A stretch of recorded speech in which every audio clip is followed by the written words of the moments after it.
Okay, Shalom, and it's another edition of In My Kitchen.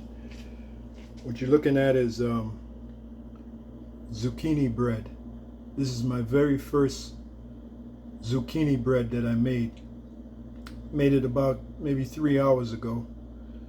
I've had a couple of pieces about a couple of hours ago. As you can see that if you look carefully, you can see the pieces of zucchini in there. All right, and yes, it is as tasty as it looks. Okay, very crusty, nice crust. What I did was I put cinnamon on the top and baked it in. Took about an hour and 20 minutes to bake. Now I'm going to share the recipe with you.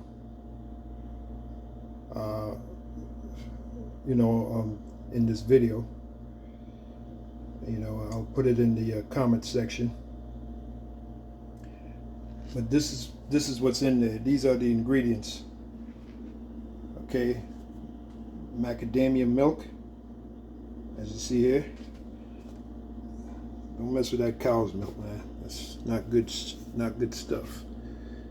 Baking soda. Okay, like I said, I'll put the recipe. Baking soda.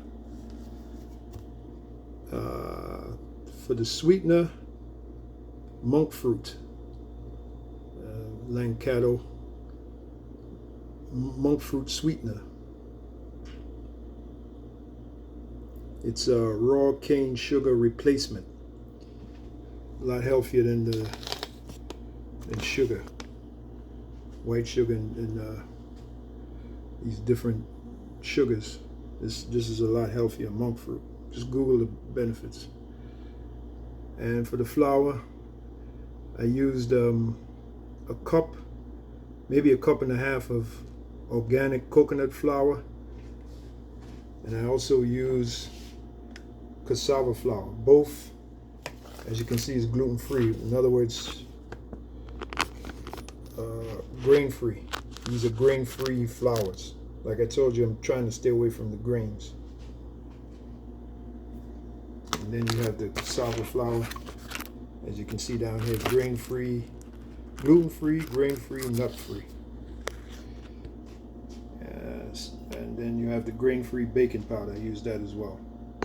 And finally, well, these two items there, cinnamon, I use that on the bread and within it, and a couple of pasture-raised eggs. Beat it into the mix, and of course some olive oil, and voila, you got this. And this is the dish that I used, the glass dish. It took me an hour and a half, well, an hour and 20 minutes really. Put it in my toaster oven. Let me tell you, I had a couple of pieces with some coffee. This is the coffee that I drink right here. Chemical free, antioxidants. Coffee is good for you, just got to get the right kind of coffee. Actually, medium roast, they say, is better than dark roast. But every now and then I like a cup of coffee, especially when I have some bread like this, man. All right, the first piece I didn't dunk it with olive oil. The second piece I did. Oh my goodness! And now that it's really cool, this bread is cool. Because before it was warm, it just came out. There you go. Look at that. Look at that sucker. It just came out the oven about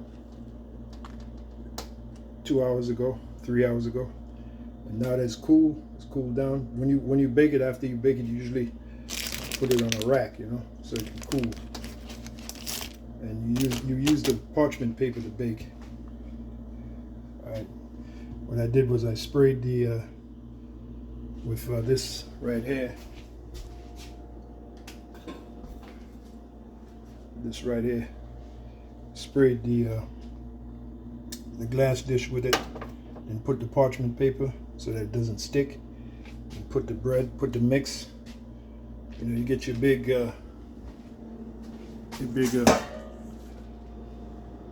right here, stainless steel bowl. Mix all the ingredients in there, and pour the ingredients or scoop it. It's a little thick, so I had to scoop it into this, you know, over the parchment paper into this glass dish right here,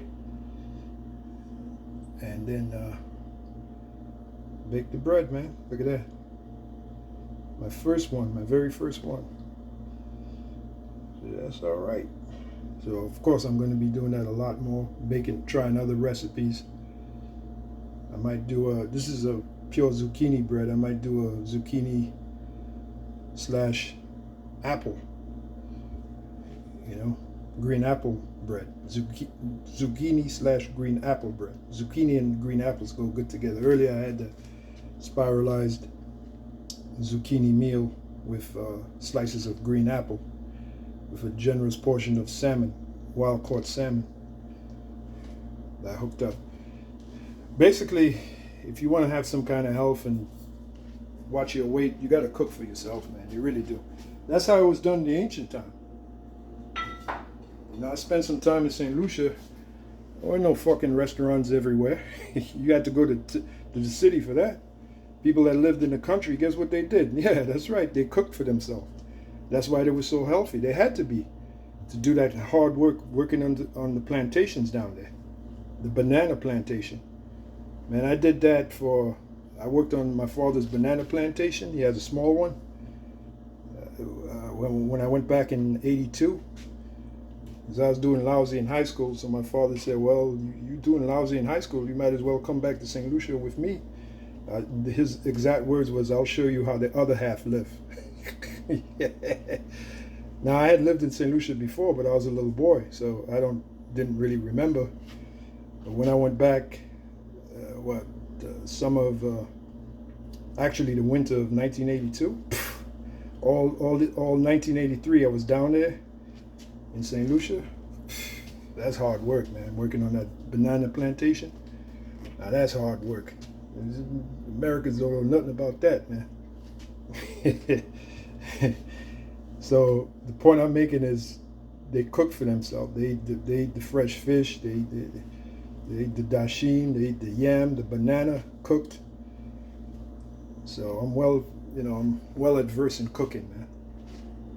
And apparently I ain't too bad at baking either. Zucchini bread, baby. It's all right. You know, had a couple of slices with some coffee. Oh man. So I'm gonna try other recipes, but hopefully this inspires you. This channel is about inspiration anyway, exaltation, edification, inspiration. Cook your own meals, like the so-called Jamaicans. They have a saying: "Eat in your yard," right? Eat in your yard, meaning eat at home. Do your own cooking. You can do it if you want to. Anyway, hopefully we're edified. And like I said, I'll put the recipe. These are the products that I use. I know exactly what's in this thing right here. That's the power of cooking your own food. You know exactly what you put in it. See? All right, so with that, I'll end it there. See you in the next one.